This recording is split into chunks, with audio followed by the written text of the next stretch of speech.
Oggi parliamo di odori e profumi. Abbiamo chiesto a qualche volontario di annusare e di descriverci quello che sentono.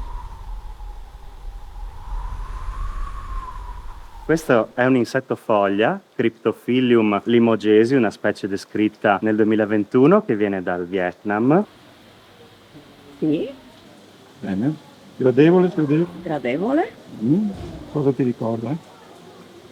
Formaggio. Formaggio. Ok, puoi aprire gli occhi. Mi sembra del sapone. Proprio il sapone. Ok, Anche secondo me. Posso annusare? sì. Adesso potete aprire gli occhi. È un insetto foglia.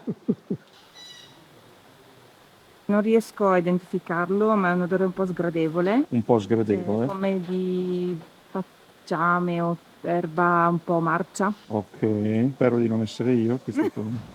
Ok, adesso puoi aprire gli occhi. Ha delle ghiandole che producono una sostanza deterrente per evitare, appunto, per allontanare i potenziali predatori. Grazie Alessi. Niente, grazie a voi. In questo episodio di... come lo intitoliamo? The smell of life. Smell- Serve qualcosa? Così sei.